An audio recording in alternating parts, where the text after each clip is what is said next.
Shalom Bapak Ibu yang dikasihi Tuhan. Bersyukurlah senantiasa bagi kita orang percaya yang hidup di zaman kasih karunia anugerah keselamatan dari Tuhan, di mana kita tidak harus melakukan tata cara atau ketetapan dari Taurat Tuhan, tetapi cukup kita percaya kepada Tuhan Yesus, maka kita akan diselamatkan dari dosa dan dapat berjumpa dengan Allah. Hari ini renungan diambil di dalam Imamat pasal 14, 15, 16. Dan pada Imamat 14 menceritakan tentang peraturan atau ketetapan yang harus dilakukan ketika orang sakit kusta itu sembuh.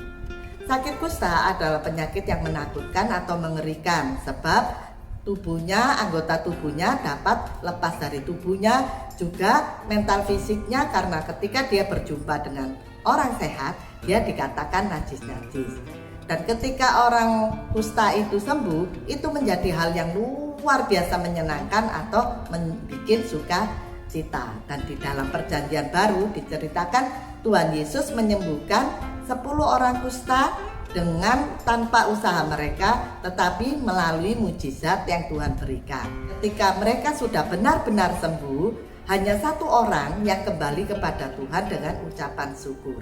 Demikian juga dengan kita saat ini. Bagaimana sikap kita ketika kita sudah diselamatkan dari dosa? Apakah kita menjadi yang seperti 9 orang atau 1 orang?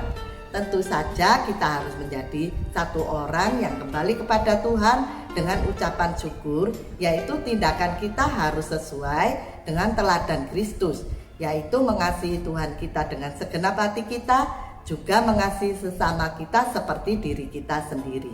Lalu di dalam Imamat pasal 15 menceritakan tentang lelehan pria yang biasa disebut sperma dan lelehan pada wanita yang biasa disebut menstruasi.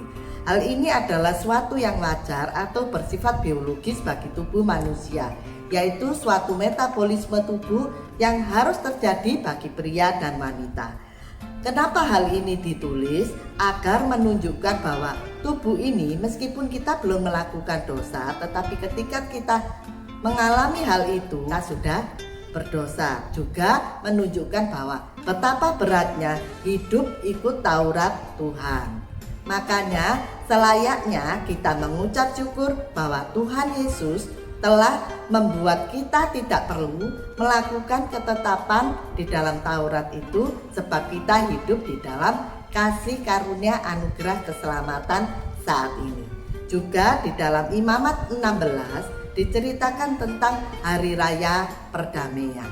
Dan sampai saat ini hari raya terbesar bagi orang Yahudi yaitu hari raya Yom Kippur, hari raya perdamaian, di mana diceritakan bahwa ada aturan-aturan atau persembahan-persembahan yang harus dilakukan oleh iman, yaitu penebusan dosa melalui darah binatang. Tapi hal itu masih dianggap tidak sempurna oleh Allah. Dan ketika Tuhan Yesus, yaitu anak domba Allah yang mengorbankan diri mati di atas kayu salib, maka itu adalah sangat sempurna, sebab 1 kali saja dilakukan dapat mengcover keselamatan hingga sampai saat ini. Keselamatan yang diberikan oleh Tuhan Yesus janganlah kita anggap enteng, apalagi ada orang sampai gara-gara masalah dunia dia meninggalkan Tuhan Yesus, tidak percaya pada Tuhan Yesus, atau artinya dia pindah kepercayaan. Sebab hal itu adalah sesuatu hal yang bodoh yang dia lakukan,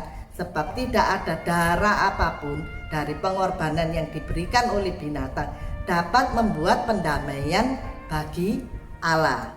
Oleh sebab itu kita patut bersyukur, sebab Tuhan Yesus rela mati di atas kayu salib. Dia menjadi pendamai bagi kita dan Allah. Selamat pagi, selamat beraktivitas, dan terus perjuangkan iman percaya kita kepada Tuhan. Amin.